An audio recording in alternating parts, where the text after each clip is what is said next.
I believe we have Coach Gerlich on the line. Good morning, Coach. How are you doing this morning? Good morning. I'm doing well. How are you? Doing well. Thank you for asking. Appreciate you taking some time this morning to talk to us. Of course. Again, I've been asking each coach before we get started here. I mean, your thoughts on earning the number 2 seed and how you got to this point before conference tournament play begins. Well, we're really excited, and I'm really excited for our kids to be able to go in as the 2 seed. I mean, I think they've worked really hard at trying to take care of business and to position themselves the best they can. Obviously, I think everybody would say that everyone's goal at the beginning of the year is to win conference and obviously to have that number 1 seed. But I think when you get to a point in the season when that might be out of reach, you have to refocus and kind of keep your eyes on the prize. And I think our kids have really done a good job of that and have finished strong and playing some really good basketball here late. And, Coach, your first-round opponent has yet to be determined, but Georgia State and South. Thoughts on playing either of them in the quarterfinal matchup on Thursday, excuse me. Yes, well, I think, either one is going to be a battle, no doubt. I don't think it matters even in the whole tournament. When it's tournament time, it's a new season. Everybody has new life. So I think you've got to really approach it that way. I think South Alabama has been playing well lately, and they have some really dynamic players in China Ellis, and I think she just does a really good job of controlling the paint and her size and blocking shots, rebounding the basketball. I think she just does a lot of great things for Coach Fowler, and will continue to get better and continue to dominate. Georgia State, I think, is extremely talented, extremely athletic. They beat us the first time we played them, the only time we played them this season. And, they've got shooters, they've got quickness, they've got athleticism. They just do a really good job all the way around, and we will definitely have to handle that athleticism and their length, particularly in the zones that they run. So I think that game will be a good game. I believe that they split the first time they play in conference, and so I think it'll be a great game, and it'll be interesting to see who we match up against. Well, Coach, what's this year with having the bye this year, how does it change your plan or your game plan heading into this week?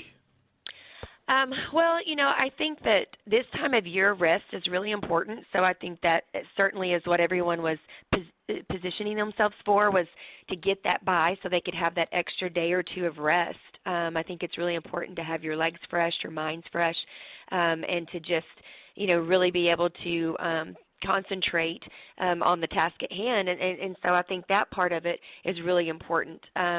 I think it is a little bit difficult when you don't know who you're going to play, how to prepare for them mentally. But at the same time, this point in the season, I think it's all about what you do and how well you do it. So I don't think it's a lot of different game planning for different teams. I think you have to go back and refresh your team's memory about who they're playing and some key points of emphasis on defense and offense, and just keep doing what you've been doing to get yourself in that position. So I think the bye is really important, most importantly for rest and just that mental preparation that we need.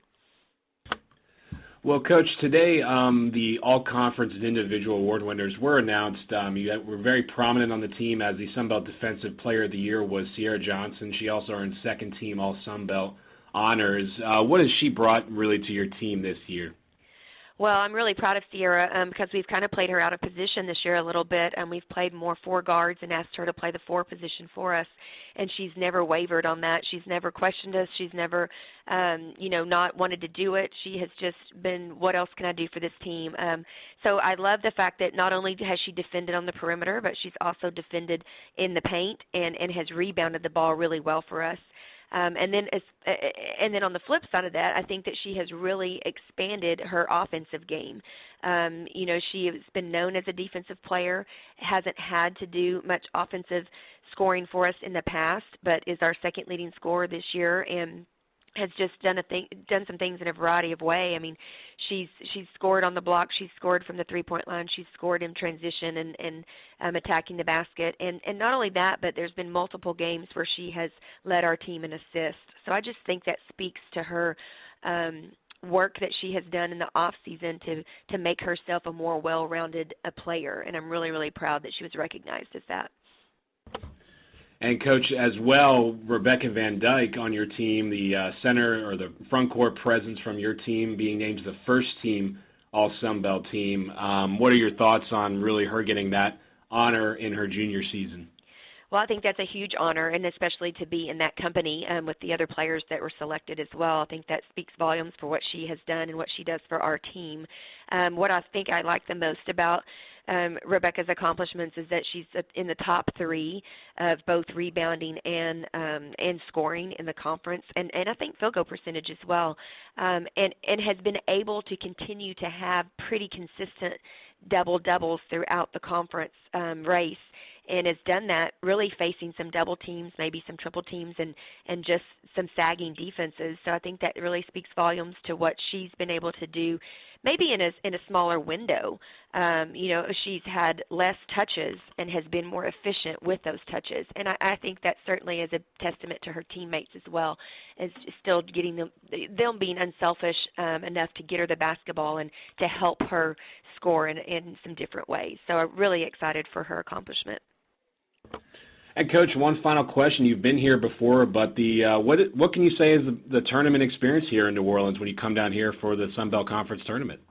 I think the Sun Belt staff does a great job of putting on the Sun Belt Conference tournament, and obviously New Orleans is a great place to have it, and there's so much to do, and it's a great experience for our kids, for the student athletes.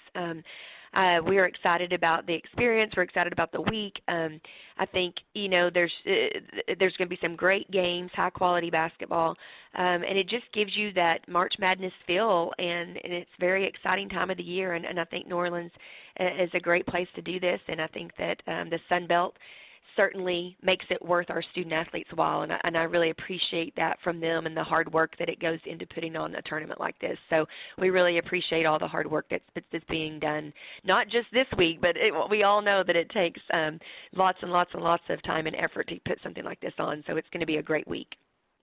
That is the truth. All right, thank you, Coach. We appreciate your time this morning, as always. Thank you. Sure appreciate you guys as well.